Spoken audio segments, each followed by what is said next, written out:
ഇത് പറയൂ. അതായത് നല്ല നാല് സിനിമകളാണല്ലോ എൻ്റെ പേര് പറഞ്ഞാൽ അതാണ് ചിന്തിച്ചത്. 2024 മലയാളം സിനിമയ്ക്ക് ഭയങ്കര എന്താ പറയുക തുടക്കം ഫസ്റ്റ് ക്വാർട്ടർ തന്നെ ഇത്ര നല്ല സിനിമകളൊക്കെ വലിയ സദസ്സിലാണ്. ഇതുപോലെ പാട്ടമാണ് ഞാൻ വർഷം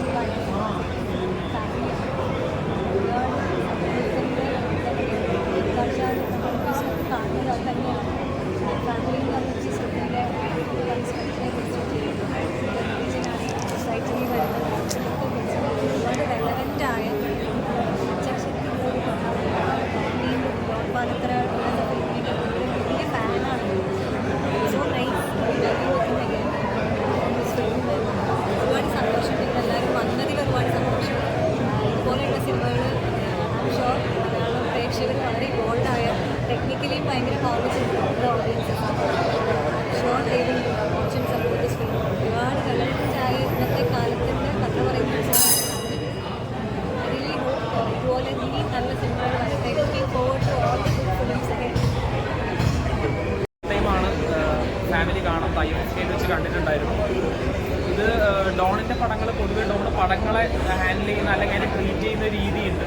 ആ രീതിയിൽ പടങ്ങൾ ശ്രദ്ധിക്കപ്പെടേണ്ടതുണ്ട്. ഇത് വളരെ സെൻസിറ്റീവ് ആയിട്ടുള്ള ഒരു വിഷയത്തിൽ അതിനെ കൃത്യമായിട്ടുള്ള മതത്തിൻ്റെയും ഫാമിലിയുടെയും ഒക്കെ ഒരു ചട്ടക്കൂടിനകത്ത് ഒരു മനുഷ്യൻ അയാളുടെ ക്രൈമും കാര്യങ്ങളൊക്കെ എങ്ങനെയാണ് നോർമലൈസ് ചെയ്യപ്പെടുന്നത് എന്നുള്ള പോലെയുള്ള വളരെ സെൻസിറ്റീവായിട്ടൊരു വിഷയം അത് കൂടുതൽ ആളുകളിലേക്ക് എത്തേണ്ടതുണ്ട്. വിനയ് ഫോർട്ടിൽ ഇതുവരെ കണ്ടിട്ടുള്ള പല സിനിമകളൊന്നും മാറ്റി നിർത്തിക്കഴിഞ്ഞാൽ വിനയ് ഫോർട്ട് ഏറ്റവും കൂടുതൽ എനിക്കൊന്ന് വളരെ റിയലിസ്റ്റിക് ആയിട്ട് പെർഫോം ചെയ്തിട്ടുള്ളൊരു സിനിമയായിരിക്കും. ജലീൽ ബാദുഷാൻ്റെ ക്യാമറയൊക്കെ നമ്മൾ ഇതുവരെ പടത്തിൽ കണ്ടിട്ടുള്ള ഒരു ഫ്രെയിം റേഷ്യോയോ അല്ലെങ്കിൽ അത്തരത്തിലുള്ളൊരു ഫ്രെയിമിൻ്റെ പാറ്റേണോ ഒന്നും അല്ല. സ്റ്റിൽ ഫ്രെയിമുകളും അത്തരത്തിലുള്ള സ്റ്റാറ്റിക് ഷോട്ടുകളൊക്കെ കൂടുതൽ യൂസ് ചെയ്യുന്ന സമയത്ത് ഇത്തരത്തിലുള്ള ഇൻഡിപെൻഡൻറ്റ് മൂവീസ് ആളുകൾ കൂടുതൽ ഡിസ്കസ് ചെയ്യണം, ആളുകളെ കൂടുതൽ എത്തണം, ആളുകൾ കാണണം, സംസാരിക്കേണ്ട ഒരു വിഷയമാണ്, സിനിമയാണ്. അത്തരത്തിലെത്തും എന്നുള്ളതാണ് പ്രതീക്ഷ. സിനിമകൾ കാണാൻ ആൾക്കാർ കുറവാണെന്നുള്ളത് ഫലം വരുന്നില്ല. അതിലൊരു ഒരു പരിധിവരെ അത് ശരിയും കൂടെയാണ്.